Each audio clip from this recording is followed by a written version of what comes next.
America में एक पादरी है और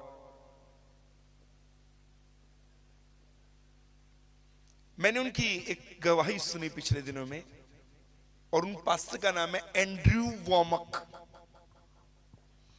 अमेरिका में एक पादरी है, उनका नाम है एंड्रयू वॉमक। उनका खुद का बेटा, लास्ट वीक मैंने गूगल सर्च किया तो उनका अपना खुद का बेटा उनका 5 घंटे बाद वो मोर्चरी से जिंदा करके वापस लाए थे यीशु के नाम से। खुद के बेटे को, अपने खुद के बेटे को मरने के 5 घंटे बाद वो मोर्चरी में गए। उनका बेटा मोर्चरी में रखा हुआ था, उसके ऊपर कपड़ा डाला हुआ था और बदन पे कोई कपड़ा नहीं था, चद्दर डाली हुई थी, और उसके बेटे के अंगूठे के ऊपर टैग लगा हुआ था। उसको 5 घंटे बाद मरने के मोर्चरी से दुआ करके उसको अपने घर लेके आए थे जिंदा करके। ये एंड्रयू वॉमक बहुत बड़े प्रभु के दास हैं, उनके द्वारा 40 के करीब मुर्दे जिंदा हुए अभी तक, ऐसा एक रिकॉर्ड माना जाता है।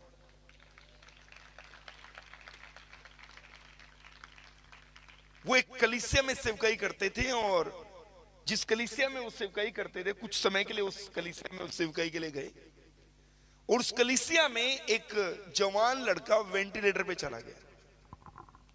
वो डेथ बेड पे था, मृत्यु शैया पे था। डॉक्टरों ने कह दिया इसके बचने की कोई उम्मीद नहीं, बस मशीन के द्वारा सांस आ रहा है, और वो मृत्यु शैया पे था, डेथ बेड के ऊपर था एक जवान लड़का। और एंड्रयू वॉमक उस चर्च में कुछ समय के लिए सेवा करने के लिए गए, और एंड्रयू वॉमक वहां प्रचार करते थे कि जो यीशु उस समय अंधे की आंख खोलता, लंगड़े को चलाता, मुर्दे को जिंदा करता और बड़े बड़े चमत्कार करता, वो यीशु सेम आज भी वैसा ही है और वो बदला नहीं है। क्योंकि उसने बाइबल में लिख करके दिया है, परमेश्वर के वचन में लिखा है, यीशु कल, आज और युगानुयुग एक सा है। सो उन्होंने कहा जो प्रभु तब करता था वो प्रभु अब भी करता है, और वो जिंदा है। अगर तब वो मुर्दे जिंदा करता था तो अभी भी करता है। अगर तब वो अंधे की आंख खोलता था आज भी खोलता है, तब वो लंगड़े को चलाता है आज भी चलाता है। सो उस कलीसिया में वो सेवकाई कर रहे थे, और उसी कलीसिया में से एक लड़का, बच्चा, जवान लड़का, वेंटिलेटर के ऊपर था, डेथ बेड के ऊपर, मशीन के द्वारा उसको सांस आता था, और उसका बीपी वगैरह थोड़ा नीचे जा रहा था, लेकिन दवाइयों से मेंटेन किया हुआ था, हार्ट बीट चल रही थी, और पूरी कलीसिया उसके लिए मिलकर प्रार्थना करी। एंड्रयू वॉमक भी प्रार्थना कर रहा कि प्रभु तू उसको उस बिस्तर से उठा के वेंटिलेटर से उतार के ले आ, उस कोमा में से उसको बाहर निकाल दे प्रभु, ताकि वो तेरे नाम को जलाल दे पाए। पूरी कलीसिया प्रार्थना कर रही, एंड्रयू वॉमक भी प्रार्थना कर रहे हैं, और फाइनली एक दिन खबर आती है कि वो बच्चा मर गया। जैसे ही पता चलता है कि वो बच्चा मर गया तो सब लोग मिलकर के एंड्रयू वॉमक के पास आए और उसको आगे कहते हैं, आप तो कहते थे यीशु तब चमत्कार करता था अभी भी करता है, तब मुर्दा जिंदा करता था अभी भी करता है, तब लंगड़ा चलाता था अभी भी चलाता है, तब अंधे की आंख खोलता है तो अभी भी खोलता है, तो ये जिंदा क्यों नहीं हुआ? तो बहुत से लोगों का कलीसिया में विश्वास टूट गया। वो कहते कि ऐसा नहीं है, अभी वो सब नहीं होता, वो पहले हुआ करता था, आज के जमाने में कुछ नहीं होता। अगर होता तो ये बच्चा जी जाता, ये बच्चा वेंटिलेटर से उठ के आता है, ये मरता ना। उस बच्चे का जनाजा किया गया। ये फोन बंद करेंगे प्लीज, अपना फोन बंद कर देंगे। उस बच्चे का बाबू इसका इको थोड़ा कम कर दीजिए, थोड़ा सा। उस बच्चे का जनाजा किया गया, उस बच्चे का जनाजा किया गया।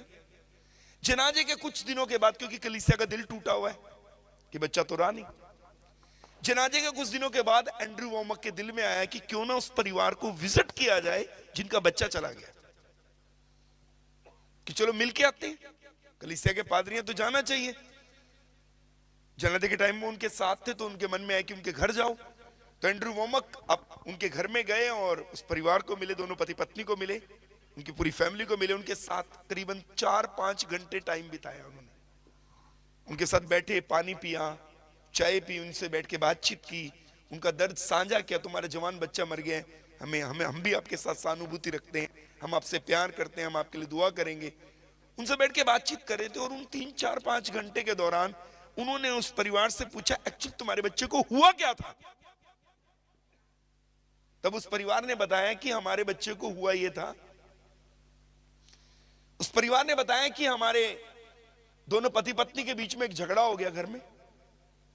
हम दोनों पति पत्नी घर में थे और हमारे बीच में झगड़ा हो गया, और हमारी दोनों पति पत्नी की लड़ाई के बीच में बच्चा बीच में कूद पड़ा, और बच्चे ने अपने मां बाप को गुस्सा किया कि तुम्हें लड़ना नहीं चाहिए, और अब 3 लोग लड़ पड़े, पहले पति पत्नी, अब बच्चा बीच में आ गया तो तीनों आपस में उलझ पड़े।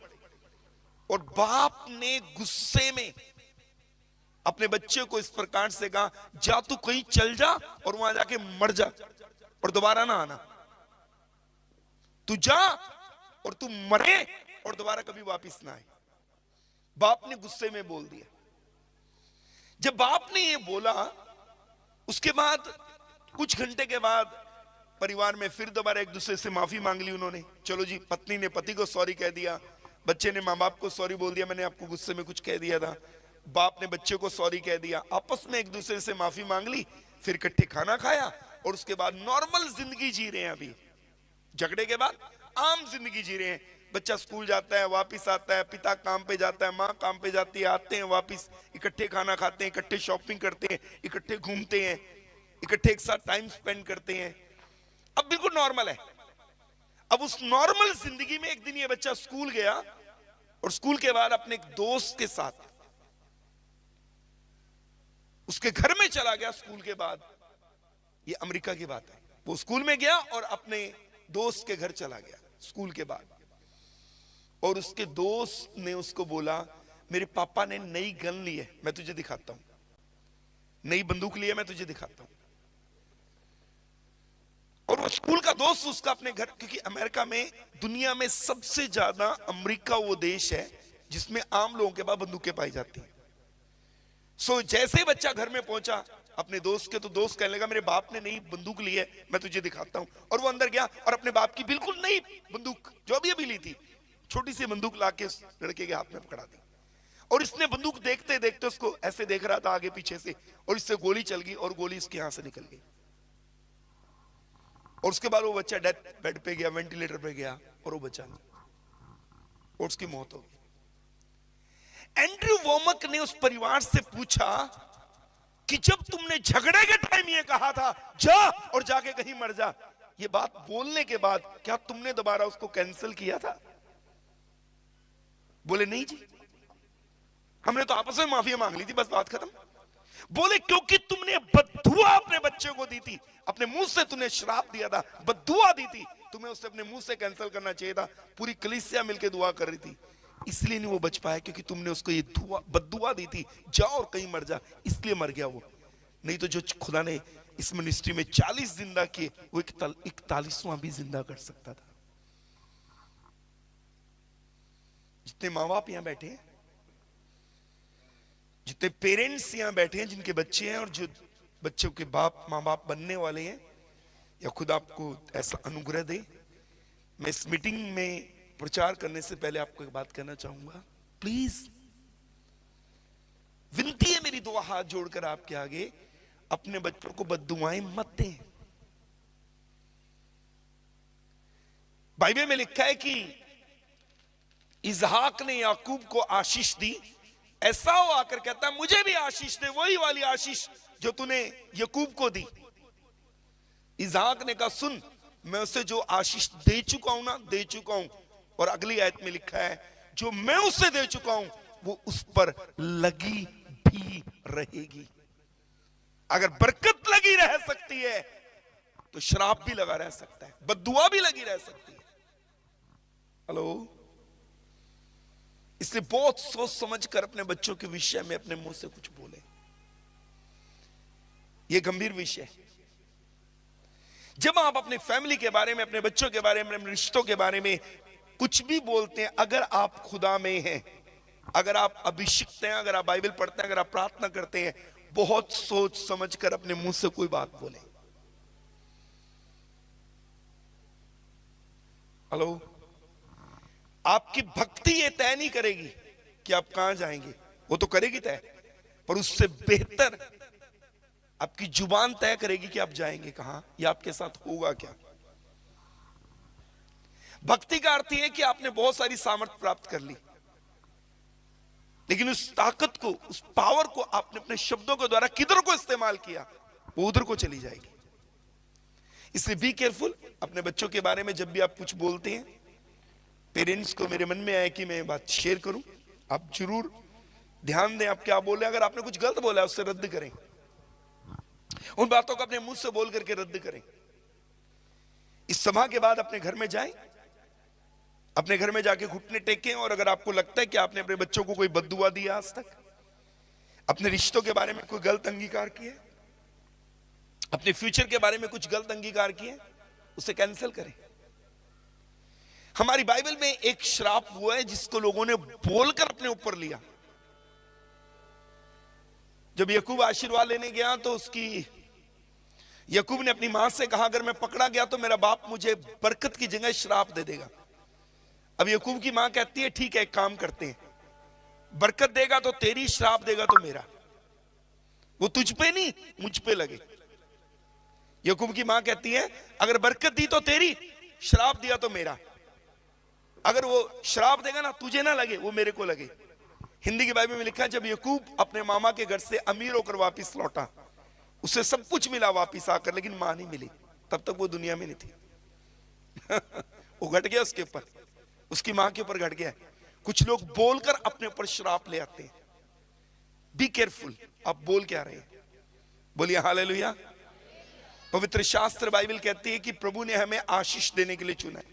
अगर आप पहला पत्रस 2:9 पढ़े तो वहां लिखा है, हम अपने घर के याजक हैं, तुम याजकों का समाज हो। मेरे पीछे जोर से ऐसे ऊंची आवाज से बोलना, हम याजकों का समाज हैं। अरे जोर से बोलो, बोलो बोलो बोलो। पहला पत्रस 2:9 के अनुसार हम याजकों का समाज हैं। पहला पत्रस 2:9 के अनुसार हम याजकों का समाज हैं। बोलिए हालेलुया। अगर आप याजकों का समाज हैं, पहला पत्रस 2:9 के अनुसार, तो गिनती 6 अध्याय और उसके 23 पद में लिखा है, हारून और उसके पुत्रों से कहे कि तुम इजराइलियों को इन वचनों से आशीर्वाद दिया करना। लेकिन अगर आप 22 का हेडिंग पढ़ो तो वहां लिखा है याजकों के आशीर्वाद वचन। हिंदी के अनुवाद में लिखा है याजकों के आशीर्वाद देने की विधि। प्रभु ने बाइबल में याजकों को आशीर्वाद देने की एक विधि बताई, तुमने आशीष कैसे देनी है। और वो विधि क्या थी? यहां लिखा है, यहोवा तुझे आशीष दे और तेरी रक्षा करे, यहोवा तुझ पर अपने मुख का प्रकाश चमकाए और तुझ पर अनुग्रह करे, यहोवा अपना मुख तेरी ओर करे और तुझे शांति दे। ये याजकों को प्रभु ने इस रीति से आशीष देने के लिए चुना। भी इस रीति से तुमने आशीष देनी है। प्रभु ने ठहराया याजकों को कि जब तुमने आशीर्वादित वचन अपने मुंह से बोलने हैं, आशीष देनी है, तो उसका ढंग, उसका तरीका यह है, तुमने इन शब्दों का इस्तेमाल करना है आशीष देने के लिए। और ऊपर लिखा है 22 का हेडिंग, याजकों के आशीर्वाद वचन, याजकों का आशीष देने का विधि। और पहला पत्रस 2:9 में लिखा है, तुम याजक हो। आप जितने यहां बैठे हैं सब याजक हैं। हम याजकों की मंडली है। बोले मैं याजक हूं। अरे जोर से बोले, क्या बोलते हैं तो होंगे कैसे? जोर से बोले, मैं याजक हूं, लेकिन अपने घर का। बोलो हालेलुया। आप याजक हैं अपने घर के। अगर आप अपने घर के याजक हैं तो अपने बच्चों को सामने खड़ा करके हर रोज आपने बोलना है, यहोवा तुझे आशीष दे, यहोवा तेरी रक्षा करे, यहोवा तुझ पर अपने मुख का प्रकाश चमकाए, यहोवा अपना मुख तेरी ओर करे और तुझे शांति दे, यहोवा तुझ पर अनुग्रह करे। अपने बच्चों को खड़ा करो, अपनी पत्नी को खड़ा करो। आप अपने घर के याजक हैं। ये ब्लेसिंग वर्ड आप अपनी फैमिली के ऊपर रिलीज करो। कोई कहे हालेलुया। हाथ उठाकर बोले हालेलुया। यीशु के नाम की। अरे हाथ उठाकर बोलिए यीशु के नाम की, यीशु के नाम की। कितनों को समझ आया है?